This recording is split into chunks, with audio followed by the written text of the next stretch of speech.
네, 여러분 안녕하십니까? 오늘은 연행노정에 대해서 살펴보겠습니다. 오늘 제가 조선 지식인들의 세계여행, 연행이라고 하는 큰 주제 안에서 연경으로 가던 옛길이라고 하는 그런 주제로 여러분들하고 같이 이 과거의 조선의 선비들, 조선의 지식인들이 중국을 여행했던 그런 내용들을 가지고 한번 살펴보도록 하겠습니다. 자, 오늘 시간에는 크게 새로운 세상을 경험한다는 의미에서 이 연행, 그리고 연행 노정이라고 하는 그 길이 어떤 의미가 있는지에 대해서 살펴보고요. 그리고 이 한양에서부터 북경까지 가는 이 연행 노정이 과거 600년 연행 역사에서 많은 사람들이 오갔지만 특히 여러분들께서 나름대로 많이 알고 있다고 생각되는 1780년 연안 박지원의 열하일기 노정을 중심으로 살펴볼 생각입니다. 그래서 과거의 연행사들이 중국 지역의 이 지리 구간을 구분을 할 때 초절, 중절, 초절, 중절, 종절이라고 하는 3절의 개념으로 살펴보기도 했었지만 오늘 이 시간에는 연안 박지원의 여정에서 주로 이 지리 공간을 구별하고 있는 이 도강록, 성경잡지, 일신수필, 그리고 광내정사라고 하는 부분으로 나눠서 한번 그 길들을 찾아가 보도록 하겠습니다. 자, 그럼 먼저 전통시대 이 연행이 갖는 의미와 그리고 연안 박지원의 연행에 참여하게 된 그런 배경들에 대해서 잠깐 살펴보겠습니다.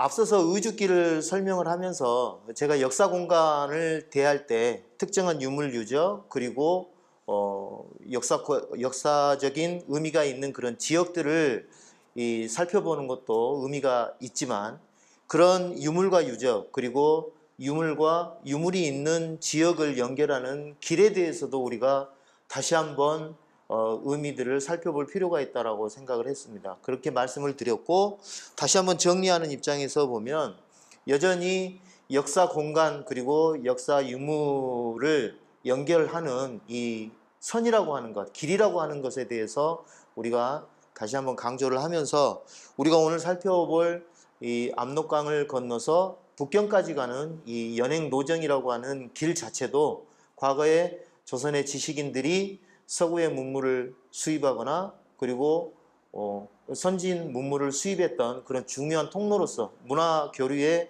소통 창구로서의 의미가 있기 때문에 우리가 그런 점을 감안을 하고 길에 대해서 조금 더 의미 부여를 해보는 그런 시간이 되면 좋겠습니다.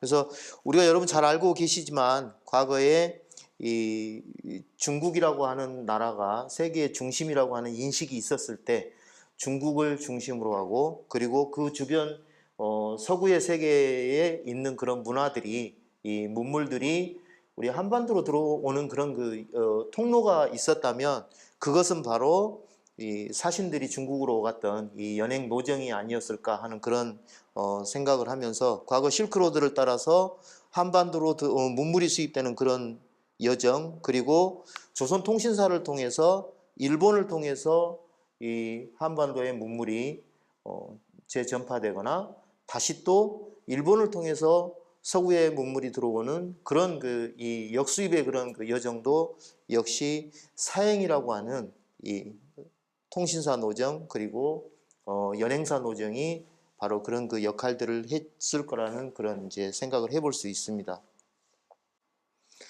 자, 지난번에 의주길에 대해서 우리가 살펴봤는데요. 의주길은 조선 사신이 중국으로 가는 연행 노정의 시작이자 끝입니다. 다시 한번 상기하는 의미에서 보면 한양을 출발을 해서 파주, 개성, 평양 그리고 의주에 걸치는 이 한반도의 북부 지역 그러니까 한양에서 의주까지의 이 길은 이 과거에 서북 지역을 가는 길이었기 때문에 서북로라고 하는 이름도 있었고요. 그리고 관서 지역을 여행하는 그 루트였기 때문에 관서로라고도 했습니다.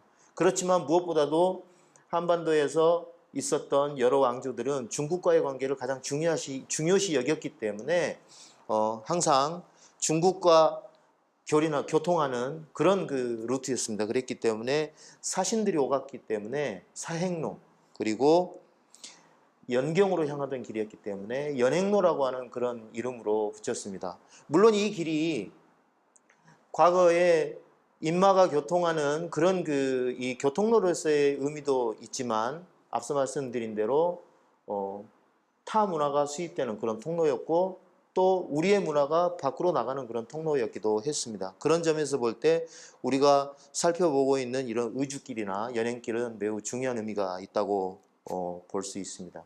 이 길은 단순히 교통로에서의 의미뿐만 아니라 문명로로서의 의미도 있지만, 이 길은 때로 전쟁의 길이기도 했고, 선비들이 유람하는 유람의 길이기도 했습니다. 우리가 살펴볼 연행노정은 한양을 출발해서 북경까지 오갔던 길입니다. 조선 전기에 명나라에 갔던 사신들은 이 명나라의 천자가 있는 북경에 가서, 연경에 가서 조회에 참여한다는 의미로 조천사라고 하는 그런 그 명칭을 쓰기도 했고요. 청이 중원을 장악하고 나서 그 이후에 갔던 사신들은 단순히 청나라의 수도가 있는 연경에 간다라고 하는 의미로 연행이라고 하는 이름으로 사용되기도 했습니다. 그래서 연행노정은 이렇게 압록강을 건너면 북경까지 향하는 그런 노선들이 되게 여러 갈래가 있습니다. 그리고 많은 그 변청 과정을 겪었습니다. 특히 명청 교체기에는 요동 지역을 경유하는 이런 이 동북 지역 루트뿐만 아니라 바닷길로 이용하는, 바닷길을 이용해서 산동 지역을 거쳐서 북경으로 향하는 이런 해로 사행을 떠나기도 했습니다.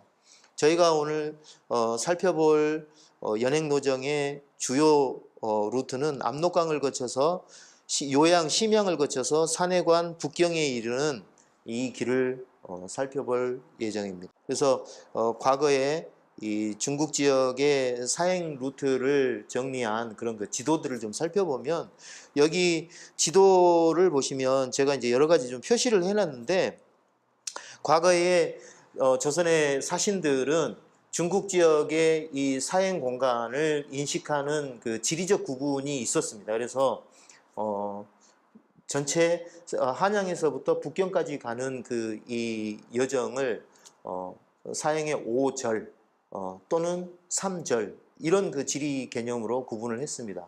여기서 5절이라고 하는 것은 한양을 출발을 해서 북경까지 가는 국내외를 통하라는 그런 그 지리 개념이고요.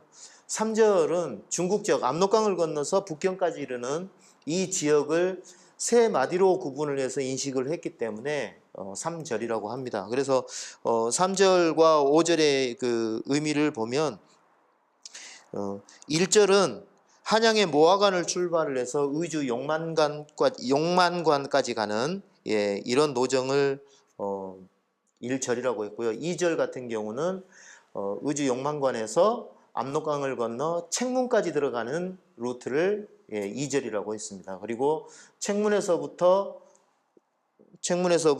심양까지, 요양까지 가는, 요양과 심양 사이까지 가는 곳을 1절, 그리고 이 요양이나 심양 인근에서 산해관까지 가는 것을 2절, 그리고 산해관에서 북경까지 가는 걸 3절이라고 했습니다.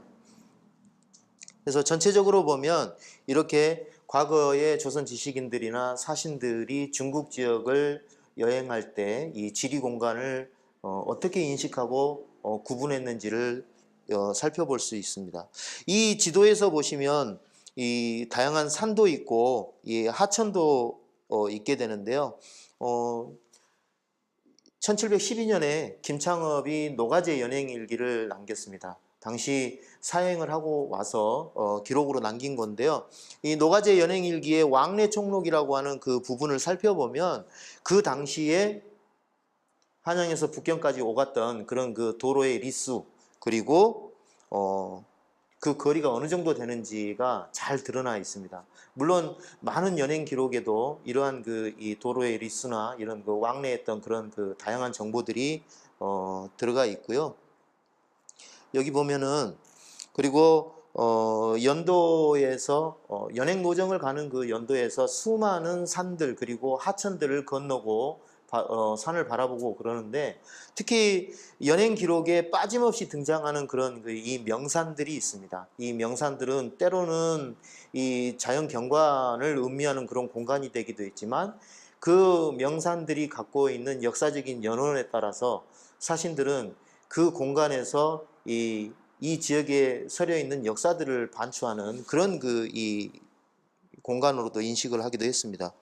구련성에 있는 송악산이나 봉황성에 있는 봉황산, 그리고 의무려산, 십삼산, 각산, 반산, 이런 많은 산들이 대표적인 연행록에 기록에 나오고요. 그리고 연행노정에서 약간 벗어나 있지만 멀리 바라보는 산 중에서 천산이나 그 다음에 갈석산 같은 경우도 연행사들의 기록에 매우 자주 언급되는 그런 이 명산들이었습니다. 그리고 하천들도 많이 건넜습니다. 예. 요동의 태자하라든지, 특히 심양을 건너서 요하를 건너야 한다든가, 그리고 대능하, 소능하, 그리고 난하, 예, 이런 많은 하천들을 건너면서 그 지역에 서려 있는 역사들을 기술하기도 했습니다. 특히 북경 근처에 있는 노하에서는 이 노하에 떠 있는 수많은 배들의 이 광경을 보고 이 북경의 번화함을 미리 예단해 보기도 했습니다. 연행 사신들이 연행 기록에 보면 이 중국 지역을 오가면서 반드시 이제 기록으로 남긴 것들 중에 공통적으로 남기는 부분들이 있는데, 그게 바로 이제 천하의 장관, 일대 장관, 보기 드문 광경들이라고 해서 매우 기이한 경관들이 있습니다. 그래서 천하의 기관, 예, 이런 내용들로 기술을 해놓은 게 있는데, 대표적으로 요동벌판, 이 광활한 요동벌판을 얘기를 한다든가, 아니면 산해관의 만리장성의 유용을 본다든가, 특히 산해관은 이 문명과 비문명을 가르는 그런 그 경계의 이미지가 있었기 때문에 그 경계의 이미지를 만리장성이라고 하는 그 대상물로 많이 얘기를 하고 있습니다. 그리고 요동의 백탑, 그리고 천산의 다양한 이 산에 새겨진 그런 암각들, 이 각자들, 예, 계주의 동락사, 동학묘, 이런 많은 그런 장관들이 있고, 그 다음에 기이한 경관들도 많이 있었습니다. 계주에서는, 계주 못 미쳐서는 뭐 계문의 연수, 이런 것들도 있고요. 그 다음에 멀리 바라보는 산의 모양이 토끼의 귀 같다고 해서 토이산이라고 하는 그런 이 산도 보았고, 갈석산의 문필봉 같은 경우는 특히 이제 이 유학자들이 숭상하는 한유의 그런 고장에 있는 산인데, 이 갈석산의 이 산 정상의 모양이 뾰족한 붓끝처럼 생겼다고 해서 한유라고 하는 대유학자와 이 붓끝의 그런 형상화된 그런 모습들을 매치시키는, 예, 그런 모습도 보입니다. 예. 그리고 이제 사신들이 가면은 산천을 유람하거나 이런 경우도 있지만, 사실은 목적이 있어서 가는 거 아니에요? 예를 들어서, 사신들의 가장 큰 목적은 이 나라의 외교적인 문제를, 외교적인 현안들을 해결하러 가는 게 가장 큰 목적이었지만, 일부는 또 중국이라고 하는 큰 나라에 가서, 조선에 없는 새로운 책을 구입을 한다거나 이런 일들도 많았습니다. 그래서 많은 경우 책들을 많이 수입을 해오게 되는데, 지금 여기 보여드리는 이런 대표적인 이 서적들이 있고요. 1779년에 이 규장각이 설치가 되면서 사검서관들이 연행에 자주 참여를 하게 됩니다. 그때 이제 박재관이나 유득공, 뭐 이덕무, 그 다음에 서이수, 이런 사람들이 이 연행에 참여를 하게 되면서 중국에서 발간된 많은 서적들을 구입을 해오게 되는데, 특히 고금 도서 집성이라든지 이런 큰 대지를 마차에 실어서 가져올 정도로 많은 서적의 수입들도 있었고요. 그 다음에 중국의 현지에서 보고 들은 많은 그런 이 경관들도 있었지만, 거기서 조선에서 쉽게 구하지 못하거나 아니면은 평소에 갖고 싶었던 그런 많은 그런 그 물건들을 가져오기도 했습니다. 대표적인 것들이 문방구와 여러 가지 골동 이런 것들이었습니다. 그리고 이 왕래 총록에 보면 그 당시에 사행들이 지니고 갔던 많은 물품의 수라든가 그리고 연도에 필요한 노자가 어느 정도의 그런 그 규모였는지를 보여주는 그런 기록들도 많이 있어서 전체적으로 보면 연행록이라고 하는 것이 사신들이 중국을 다녀오면서 보고 들은 견문 외에도 연행과 관련한 많은 정보들이 망라되어 있는 것이 바로 이 연행 기록이다라고 얘기를 할 수가 있을 것 같습니다. 오늘 좀 살펴볼 내용 중에 핵심은 아무래도 이제 연안 박지원을 우리가 많이 알고 있다고 생각을 하고 그리고 열하일기라고 하는 책들을 여러분들께서 이제 많이 알고 계시기 때문에 여러분들이 이 조선 사신들의 연행이라고 하는 것들을 이해를 할 때 열하일기의 노정을 중심으로 살펴본다면 여러분들이 이 연행 노정을 살펴보는데 매우 좀 의미가 있을 것 같아서 제가 오늘 소개하는 연행 노정의 핵심은 열하일기의 노정을 중심으로 삼았습니다. 예, 이 그림은 연암의 손자가 그렸다고 하는 연암의 초상화고요.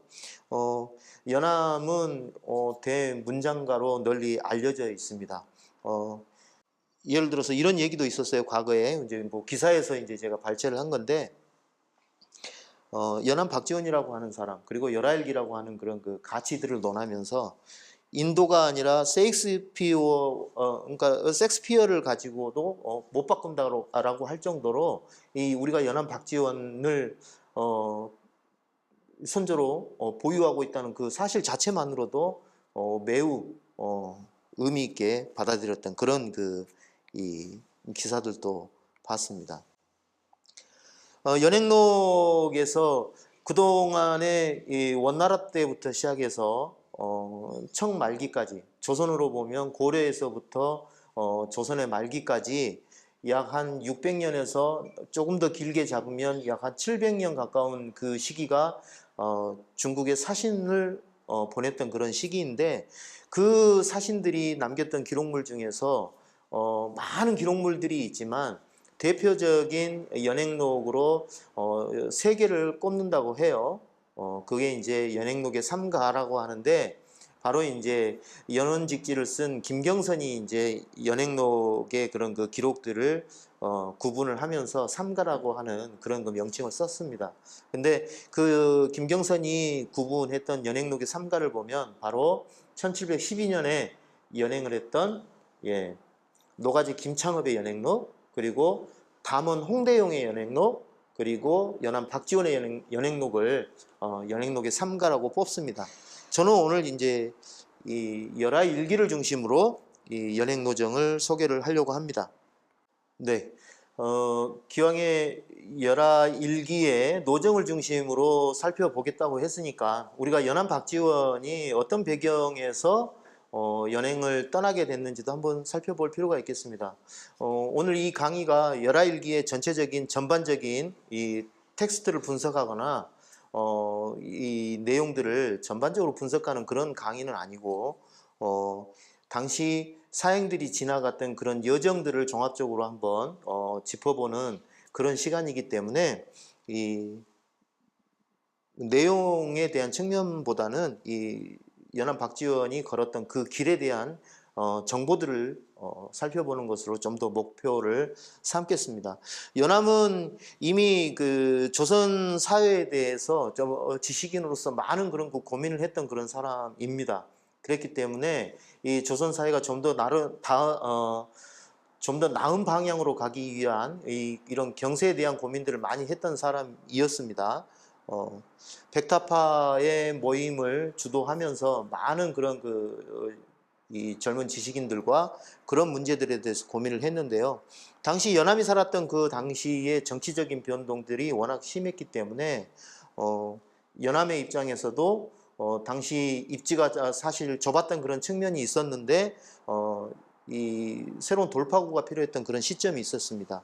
특히 연암이 연암골에서 약 한 3년 정도를 지냈었는데 이 연암골에서 은거하듯이 생활했던 이유도 당시 정조 시기에 주도권을 잡고 세력을 형성하던 이 홍구경의 견제를 피해서 연암골에서 응거했던 그런 그 시절이 있었습니다. 그런 정치적인 그런 견제를 피해서 지냈었기 때문에 매우 답답한 그런 이 시절을 살았지 않았을까 하는 그런 생각을 합니다. 홍구경이 실각을 하면서 뭔가 이제 연암도 세상에 다시 나와서 경세에 대한 이 포부들을 펼칠 수 있는 그런 그 기회를 찾으려고 많이 모색을 했었을 것 같은데 그 시기에 마침 걸륭의 생일을 축하하는 이 사행단에 참여를 함으로써 연암이 중국이라고 하는 나라를 경험하는 그런 기회를 갖게 됩니다. 그래서 그 당시에 이 중국의 이 가장 번성했던 시기, 강, 옹, 건 이 3대에 걸친 황제들의 시기가 가장 번성했던 시기로 알려져 있는데 거기에서 이 걸륭제의 이 성세를 경험할 수 있는 그런 기회를 얻게 된 것입니다. 특히 연암이 1780년에 사행으로 갈 때는 연암의 팔촌 형님인 그 당시에 영조의 사위였던 금성이 박명원을 따라서 가게 됐습니다. 박명원의 자제군관이라고 하는 수행원이 되어서 참여를 하게 됐고요. 열알기는 전체 약 한 25권 정도의 챕터별로 나눠서 구분이 됐습니다. 전체 25권 중에 다양한 방식으로 기록된 기록물들인데 그 중에서 특히 연행의 노정과 관련된 기록물들이 있습니다. 그래서 도각록, 성경잡지, 일신수필, 관내정사, 막북행정록 그리고 환연도중록이라고 하는 것들은 이 노정을 가면서 보고 들었던 견문들을 주로 많이 기록했던 글이고요. 그 외에도 태학유관록이라든가 이런 것들은 주로 이제 열하에서 있었던 이야기들을 기록한 겁니다. 그래서 오늘 이제 살펴볼 노정들은 주로 제가 여기서 제시하고 있는 이런 그 기록들을 중심으로 살펴볼 생각입니다. 지도에서 좀 표현을 해보면요. 도각록은 압록강을 건너서 심리하라고 하는 곳까지가 이 도각록의 기록입니다. 그리고 심리하에서 여기 소흑산까지가 성경잡지, 그리고 소흑산에서 산해관까지가 일신수필, 그리고 산해관에서 북경까지가 관내 정사입니다. 관내라고 하는 것은 산해관 안으로 들어왔다라고 하는 의미에서 관내고요. 그리고 막북행정록은 이 북경 외곽에 사막 지역을 갔기 때문에 막북이라고 했습니다. 예. 그래서 열하에서 머물다가 다시 북경으로 돌아올 때는 연경으로 돌아온다라고 하는 이 연경으로 돌아오는 과정에서 겪었던 경험들을 적어 놓은 것이 바로 환연도중록입니다. 그래서 이렇게 전체적인 구분인데 압록강에서 북경까지 3절 구분으로 하면은 약간 좀 차이는 있습니다. 그렇지만 오늘은 연암 박지원의 노정을 중심으로 살펴보겠습니다. 열하는 약 600년에서 700년 사이의 연행 역사에서 약 1000회 이상의 연행 사신들이 중국을 가게 됐는데 그 중에서 열하를 간 것은 딱 2번이 있습니다. 1780년에 연암 박지원이 갔다 왔던 경우가 한 번 있고요. 그리고 그 이후에 10년 후에 1790년에 서호수 박제가 유득공 이런 사람들이 갔던 사행이 있습니다. 그 당시에 연암이 갔던 곳은 이 연행 노정을 따라서 북경에 와가지고 열하를 갔다 왔지만 10년 후에 서호수 일행이 갔을 때는 이미 심양에서부터 열하로 바로 가고 열하를 거쳐서 북경으로 돌아와서 귀국했던 그런 여정을 따릅니다. 연암의 둘째 아들이었던 박종채라고 하는 분이 과정록이라고 하는 그런 그 기록을 남겼어요. 그 과정록의 기록에 보면은 이 열하일기에 대해서 이제 얘기를 한 부분이 있는데 열하일기가 우리가 지금 그 기록으로 알고 있는 게 25권의 이 편제로 되어 있지만 실제 이 열알기의 이 열알을 경험하고 온 그런 기록물들은 미처 다 기록하지도 못했다고 얘기를 했습니다. 그렇기 때문에 열알기는 미완성이다 라고 하는 그런 이 얘기를 적어 놓기도 했습니다. 그만큼 더 많은 이야기들이 나올 수도 있었던 그런 기록물이라고 하는 점에서 사실 좀 의미가 있고요. 연암은 국내에서 압록강을 건너기까지의 과정을 기록하지 않았습니다. 그리고 연암은 북경에서의 일정이 끝나고 조선으로 돌아오는 과정을 적지 않았습니다. 열알기에 보면 그 대목이 없습니다. 그래서 우리가 그 당시에 이제 어떻게 갔고 의주까지 어떻게 갔고 북경에서 돌아오는 여정의 이 의미들은 어떠했는지를 살펴보려면 그 당시에 같이 참여했던 노이점이라고 하는 사람의 기록을 통해서 우리가 살펴볼 수 있습니다. 혹시라도 기회가 되시면 여러분들이 노이점이 쓴 수사록이라고 하는 기록이 있는데 그 수사록을 참고하시면 열알기에서 보지 못한 여정의 정보들을 조금 더 종합적으로 고찰할 수 있을 겁니다. 그래서 여러분들이 이런 기록들도 참고를 해보시면 좋을 것 같고요. 특히 우리가 이제 열알기가 워낙에 유명한 책이고 그 다음에 그 내용 자체가 우리에게 시사하는 바가 매우 크기 때문에 그 당시에 연암이라고 하는 사람의 사고를 우리가 조금 더 명확하게 이해할 수 있으려면, 그리고 그 당시의 분위기를 조금 더 객관적으로 이해를 할 수 있으려면 연암이 아닌 다른 사람들의 기록을 통해서 그 당시의 상황들을 조명을 해볼 필요가 있다고 생각을 합니다. 그런 점에서 이러한 이 수사록이나 이런 기록들은 매우 의미가 있습니다. 근래 열하일기가 많은 사람들의 관심을 받으면서 국내에서 열하일기를 소재로 해서 방송 프로그램으로 제작한 사례들도 많이 있습니다.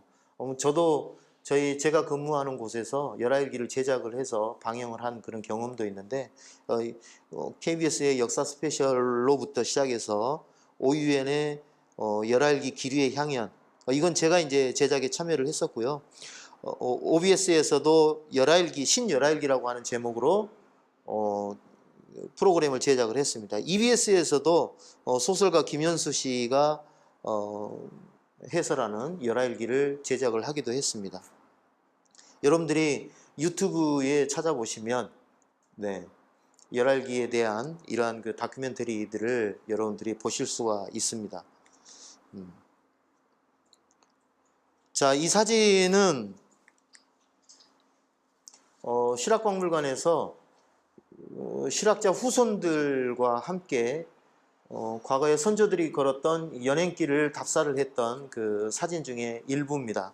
그래서 여기는 과거에 조선 사신들이 노숙했던 탕산성의 탕하변에 있는 이 노숙 장소라고 알려져 있는 곳에서 이렇게 기념 사진도 저희들이 찍었고요. 그 다음에 여기는 이제 그 회령령이라고 하는 매우 연행 기록에 자주 언급되는 곳입니다. 이 회령령 이 정상에서 멀리 이렇게 V자 계곡으로 파진 이곳이 바로 이 청성령인데, 이 청성령을 바라보면서 과거에 이 길을 지났던 선조들을 추억하는 그런 이 고유제를 지내기도 했습니다. 우리가 이제 이런 고유제를 지내는 것은 과거에 사행을 갔던 선조들도 먼저 갔던 선조들이 쓴 그 사행시라고 하는 게 있어요. 연행시라고도 하는데, 이런 시를 쓰면 그 후에 똑같이 그 길을 따라갔던 후배 사행들이, 연행사들이 선배 사행들이 썼던 그 시에다가 이어서 쓰는 시를 남기는 그런 그 일들이 많이 있었는데, 이런 걸 일종의 이제 차운이라고 해서 이어 쓰는 그런 이 일들이 많이 있었습니다. 우리가 이렇게 선조들의 행적들을 다시 밟아가면서 현장들을 가서 후손들이 왔다라고 알리는 것은 바로 이제 과거의 선조들이 차운했던 그런 이 방식과도 뭐 틀리지 않다고 저는 생각을 해요. 그래서 후손들이 왔음을 알리는 그런 고유제를 지내기도 했습니다.